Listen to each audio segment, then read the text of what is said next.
그럼 광고업은 전부 100% 설득업이죠. 회사의 홍보 업무는 100% 설득이죠. 컨설팅 전부 설득이죠. 심지어는 모든 교사, 교수들은 설득 산업에 종사하고 있어요. 학생을 설득해야 돼. 내 지식을 어떻게 잘 설득해서 전수하느냐 하는 문제예요. 모든 기업에서 최첨단 공격군, 이 공격군이 망하면 다 망하는 거. 이게 마케팅이에요. 마케팅이에요, 마케팅. 시장에서 팔아야 돼요. 아무리 제품을 잘 만들고 디자인이 좋아도 시장에서 안 팔리면 그 기업은 망하게 돼 있어요. 그렇죠? 망하게 돼 있어요. 그거 좋으면 뭐해? 안 팔리는데. 그러면 맨 첨단 공격군이, 공격부대가 마케팅이에요. 마케팅을 하기 위해서는 소비자 고객을 설득하지 않으면 안 돼요. 그렇죠? 설득해야 돼. 강제로 사게 할 수는 없어. 왜? 우리는 자본주의 시장경제예요. 강제로 어떻게? 그것은 법률 위반이에요. 자, 그러면 문제는 이제 어떻게 고객과 소비자를 설득하느냐 하는 문제예요. 지금 네트워크 마케팅, 참 말은 근사한데 쉽게 말해서 다단계 그 말이에요. 다단계가 이렇게 국민적 인식이 나쁜 것은 뭐 때문에 그래요? 과거 이 업을 했던 사람들이 설득을 어떻게 했느냐? 허풍과 거짓말로 했다 말이에요. 허풍과 돈 번다고 거짓말로 설득을 해서 홀라당 넘어가지고 하다가 패가망신했기 때문에 이런 속에.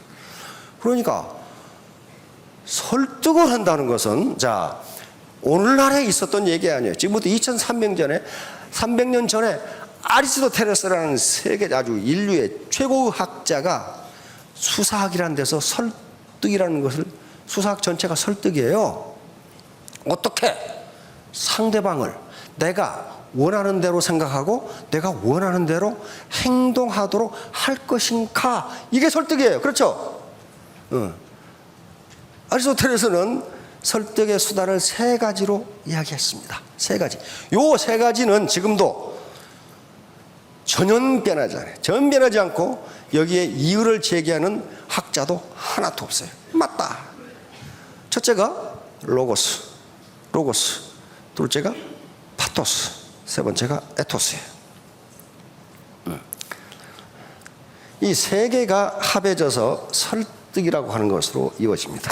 그러니까 설득은 강제로 또는 허풍으로 누군가를 유인하는 것이 아니고, 요 3가지 방법으로 상대방을 내가 원하는 방향으로 생각하고 행동하도록 하는 게 설득이에요. 네트워크 마케팅 산업이 전형적인 설득 산업이에요. 설득 끝나면 그 라인 끝나요. 설득 실패하면 끝난다고요. 그러면 아리스토텔레스는 설득을 어떻게 할 것인가 3가지를 딱 제시했어요. 첫째가 뭐라고 그랬어요? 로고스. 이것은 논리, 합리성, 진실, 이런 얘기입니다. 여기서 로직이라는 말이 이것의 어원이란 말. 로직이 뭡니까? 논리의 논리. 논리적으로 내가 하는 말이 맞느냐 하는 거예요. 맞느냐. 이건 지식과 머리 공부와 관련됩니다. 논리적으로 설득할 수 있어야 된다는 거예요. 여긴 2가지가 있습니다. 하나는 단어의 선택이고 하나는 문법입니다. 정확한 단어를 선택해야 돼. 해모임을 설명할 수 있는 정확한 단어를 모르고 그거 말이지 뭐 물이 어떻게 시커멓게 돼가지고 있는데 그렇게 해서는 안 된단 말이에요. 그래서 그 사실을 알려고 하는 거예요. 왜? 그 정확한 용어를 알면은 설득 시간이 단축이 돼요. 그렇잖아요. 단축이 돼. 그 다음에 아무리 옳은 단어를 선택했더라도 문법적으로 말이 맞지를 않으면 설득이 되지를 않는다, 그런 말이에요. 2가지예요. 정확한 단어를 선택해야 되고 문법적으로 맞아야 돼요. 요건요 보통 사람만 저지르는 오류가 아니에요. 꽤나 유명한 사람들도 책 써놓은 거 보면은 이걸 지금 무슨 말을 이렇게 해놨는지 모르는 사람이 있어요. 그것은 분명히 단어는 옳게 선택했는데 문맥 구성이 안 되는 거예요. 문맥 구성이 안 돼. 옛날에 그런 코미디도 있었죠. 내가 학교에 가는데 우리 엄마가 밥을 먹고 우리 아버지는 자동차를 운전하고 뭐 어쩌고저쩌고 도대체 무슨 말인지를 몰라. 그럼 그렇게 해가지고는 안 된다는 게 바로 로고스예요. 로직. 그런데 두 번째는 설득은 그것만 가지고 되지 않는다는 거예요. 아리스토텔레스는 두 번째가 파토스입니다. 파토스. 이것은 감성적 호소력이에요. 사람은 논리적으로 맞다고 해서 설득당하는 게 아니에요. 그 사람 감성에 나와서 아 그렇네 하고 그 사람이 받아들여야 돼요. 특히 한국인은요 이성적이기보다는 대단히 감성적이에요. 이것은 이성에 해당하는 거예요. 레이셔널한 거예요. 예. 이건 이성에 해당하는 것이라면 이것은 감성에 해당하는 거예요. 이모셔널한 거예요. 감성에 해당해요. 상대방의 감성에 호소해야 된단 말이에요. 미국이나 서구는 굉장히 이성적입니다. 굉장히 계산이 아주 합리적이고 판단도 합리적으로 하고 둘이 대화할 때도 이성적으로 해요. 우리는 감성이 앞서요. 길에서 접촉사고 나가지고 싸우는 사람 보면 누가 잘했냐 잘못했냐 가지고 안 싸워요. 왜 말을 그따위로 하냐 가지고 이 젊은 놈이 말을 그따위로 하느냐 그러면 당신이 뭔데 뭐 그거 가지고 그러니까 그건 접촉사고 아무 관계도 없어. 근데 말을 왜 그따위로 하느냐 가지고 싸워. 다시 말하면 그만큼 감성에 민감하다는 거예요. 다시 말하면 무슨 얘기냐면은 지금 내가 이렇게 화자인데 말을 설득을 하려고 하는 사람인데 현재 그 말을 듣는 사람의 기분 상태가 어떤가를 말하는 사람은 알아야 된다는 게 아리스토텔레스 얘기예요. 기분이 좋은 건지 나쁜 건지 지금 시간이 있는 건지 시간이 촉박한 건지 즐거운 건지 슬픈 건지를 모르고 아무렇게 얘기해가지고는 아무 효과가 없다는 게 아리스토텔레스의 이야기입니다. 그러나 즐거우냐 불안하냐가 설득을 결정하는 것은 아니라고 이야기합니다. 예를 들면 굉장히 불안한 사람은 그 불안 심리를 이용해서 설득을 할 수도 있다는 거예요. 그러니까 기분 상태를 아라는 건 뭐냐면은 아라는 건 상대의 기분을 고려하지 않고 얘기해서는 아무리 논리적으로 맞더라도 설득이 안 된다는 게 아리스토텔레스의 얘기예요. 성공하려면 세 가지 CPP 그래서 제가 한 적이 있습니다. CPP. 먼저 C는 용기입니다. 용기. 카리지. 용기라는 것이고 용기가 있어야 돼. 용기. 누구한테 가서 말을 걸 수 있는 용기. 요 제품이 좋습니다. 그건 자기 확신이 있어야 돼요. 좋지도 않은데 좋다고 하면 그건 양심이 꾹 찔리죠. 용기가 있어야 되고 두 번째는 열정이 있어야 돼요. 내가 지금 성공하려고 하는 열정이 전혀 없는데 어느 날 갑자기 눈 떠보니 성공했더라. 그런 법은 없어요. 내가 사법고시를 보려고 전혀 생각을 안 했는데 어느 날 갑자기 합격자 명단에 내 이름이 들어있더라. 그런 거 없어요. 열정입니다. 열정. 패션. 세 번째는 끈기입니다. 끈기, persistence. 끈기. 이 세 가지 요소 중에 하나라도 없으면 성공 못합니다. 그런데 도대체 용기가 뭐냐 하는 거 가지고 또 아주 연구가 무지하게 많이 돼 있어요. 용기가. 용기 그러면 지금까지 몰랐던 분이 안 계신데 용기가 뭐야? 그럼 물으면 갑자기 몰라지죠. 용기가 뭔데? 그런데 미국에 롤로 메이라고 하는 정신분석학자가 있는데 이 양반은 용기를 네 가지로 나누었습니다. 네 가지로 나누었어요. 첫째가 육체적 용기입니다. 육체적 용기, physical courage 이렇게 했네. 육체적 용기. 다시 말해 육체적 용기는 내 목숨이 이태로울 수 있는 상황에서 내 몸을 던져 무언가를 이루는 용기. 이걸 육체적 용기라고 그래. 예를 들면 총알이 빗발치게 날아드는 전쟁터에서 공격과 불을 감행하는 장병, 용기 있죠. 육체적 용기예요. 집이 언제 무너질지 모르고 화마가 휩쓰는 가운데 그 불을 지나가는 소방관의 용기, 육체적 용기죠. 육체적 용기예요. 그런데 애터미 사업에서 육체적 용기를 발휘할 시간은 거의 없어요. 내가 죽음을 무릅쓰고 판다. 그런 거 없어. 두 번째가 도덕적 용기입니다. 도덕적 용기, 이걸 모럴 칼리지라고 부르는데, 모든 각국의 사관학교에서 길러주려고 하는 용기가 도덕적 용기예요.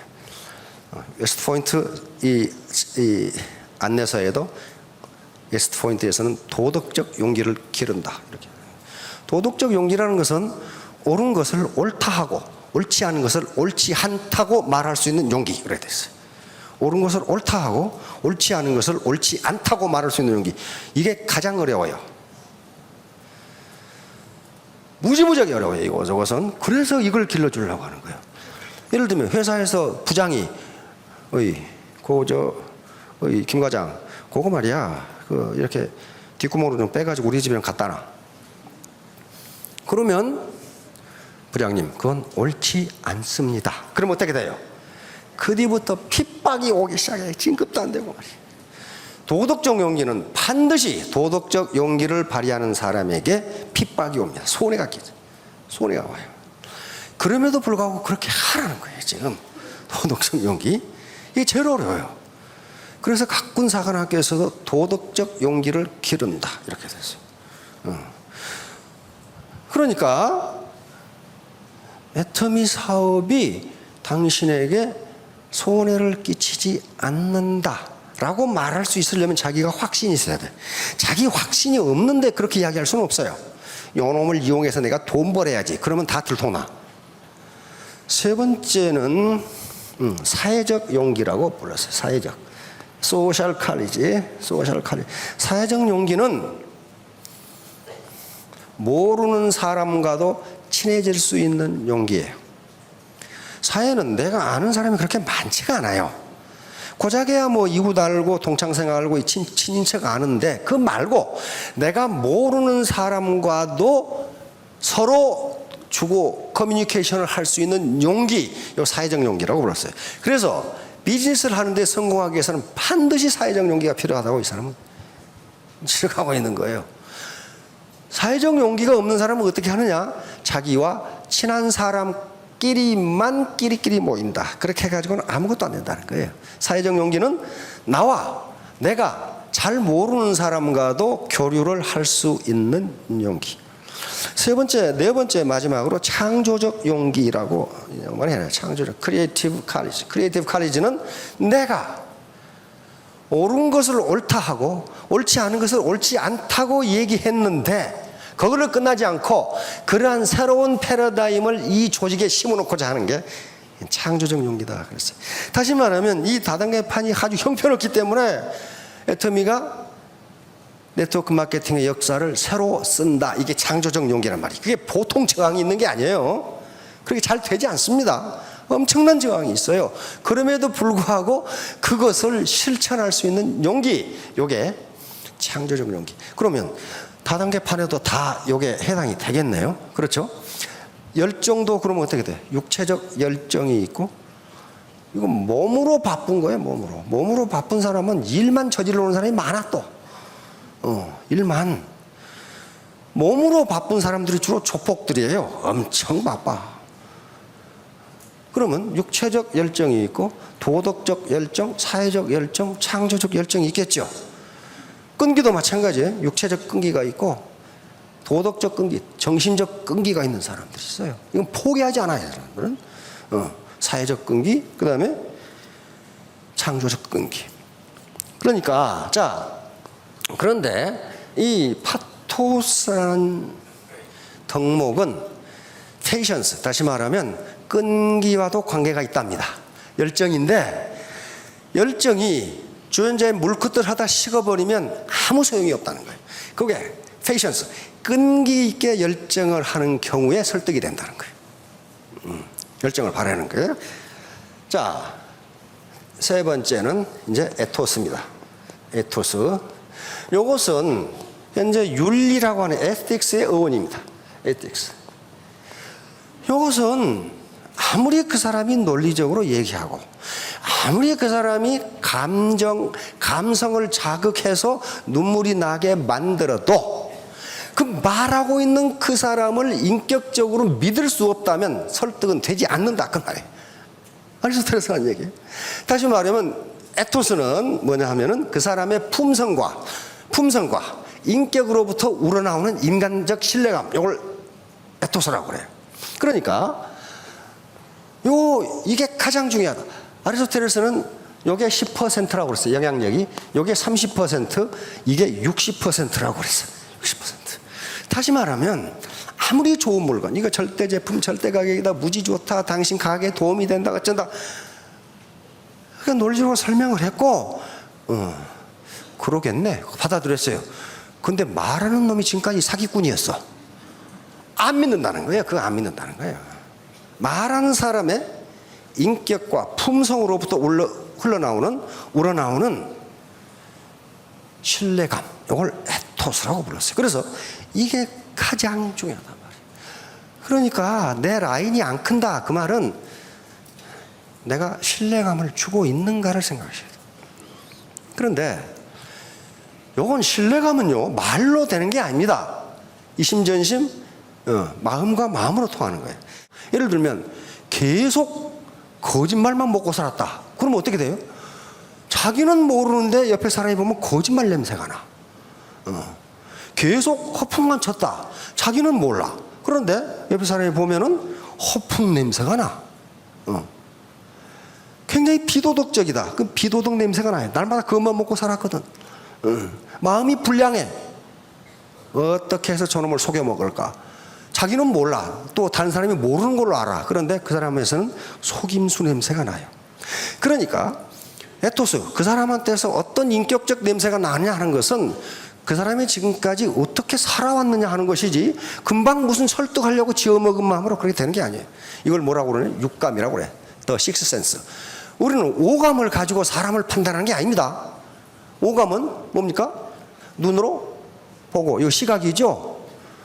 입으로 말하고, 귀로 듣고, 그렇죠? 피부로 만져서, 냄새로, 코로 냄새 맡고, 이것만 가지고 사람 판단하는 게 아니에요. 이렇게 이야기하다 보면 뭔지는 설명 못 하겠는데 굉장히 기분 나쁜 사람이 있어요. 어떤 사람은 그러니까 준 것 없이 미운 놈이 있고 받은 것 없이 이쁜 사람이 있어. 그렇죠? 그건 뭐예요? 이 사람에서 풍기는 인격의 냄새가 그렇다는 거예요. 그걸 우리는 육감으로 느끼는 거지. 주로 사기꾼치고 또 말을 못한 놈이 없어. 다 잘해. 그런데 그 말을 안 믿어요. 이 에토스는 진정성하고 관계되는 게 진정성. 과연 그 사람이 오센티시티, 그 말을 진정 가슴에서 나온 말로 하느냐, 안 그러면 입에 발린 말이냐 하는 거예요. 설득도 마찬가지일 거 아니에요. 내 진정성이 전달되느냐 하는 문제예요. 진정성 전달 안 되면요, 아무리 논리적으로 하고 아무리 상대방의 감성을 흔들어도 결론은 사기꾼, 너나 해라, 그렇게 된단 말이에요. 진정성이라는 게 가장 중요합니다. 이게 무슨 충자예요? 충성충자. 그렇죠? 네, 충성충자. 요건 믿을 신자. 근데 논어나 고에서 충은요, 우리가 생각하는 충성하고는 관계가 없어요. 이게 우리 조선왕조에 들어오면서, 근대로 들어오면서 이게 조폭들이 보스에게 충성하는 것을 충성 그러는데, 그 논어에서 얘기하는 충은 전혀 관계가 없어요. 요 충은 문자 풀이를 해보면 어떻게 됩니까? 중심이죠. 당신의 가운데 마음이야. 당신의 진정성이야. 이게 충이에요. 당신의 진정성. 공자가 주충신 그랬어요. 항상 충과 신을 너의 주인으로 삼아라, 그 말이야. 충과 신을. 그러면 공자가 누구 보스한테 충성하는 얘기예요? 아니에요. 당신의 진정한 마음을 내보내라. 그런 말. 진정한 마음, 가운데 마음, 거칠한 마음 말고, 거기다 도색한 마음 말고, 네 중심, 가운데 마음, 이것이 충이에요. 주자도 그렇게 해석해놨어요. 자기 마음을 다하는 것을 일러 충이라 한다. 그래놨어요. 충이라 한다. 그러니까 그때 사용하는 충은 전혀 다르죠. 그러니까 공자가 주, 충신, 충과 신을 네 주인으로 삼아라. 그러면 군자가 된다. 그랬단 말이에요. 군자가 된다. 신은 믿을 신자입니다. 믿을 신자. 신을 주자는 뭐라고 해석해놨냐면은 말이 당신의 행동으로 진실하다는 걸 보이는 것, 이걸 신이라고 그랬어요. 말은 아주 반반하게 하는데 뒷구멍으로는 자기 주머니 채우려고 한다. 요건 신뢰를 할 수 없다. 그런 말이에요. 신뢰를 할 수 없다. 자, 이제 요 얘기를 왜 하냐면 이런 것들이 자본이에요. 요 로고스, 파토스, 에토스, 요걸 잘하면 설득을 해서 자기 라인이 늘어날 거 아니에요. 늘어나면 어떻게 돼요? 생산성이 늘어서 소득이 늘어요. 하나하나가 자기 자본을 지금 증가시키는 행위예요, 이게. 안 그러고 엉뚱한 방법, 하지 말라는 방법으로 돈을 벌려고 하면 마치 두레박줄은 짧은데 깊은 우물에서 물을 기르려고 하는 것 똑같아요. 결국 거꾸로 채워키고 말아요. 그렇게 되지 않습니다. 자본주의 시장 경제가 그렇게 호락호락하게 그렇게 되지를 않아요. 자, 어떻게 해서든지 여러분들이 자기 자본을 늘려서 5년 후, 3년 후에 모두 로얄 마스터, 스타 마스터에게 시험합니다. 네, 감사합니다.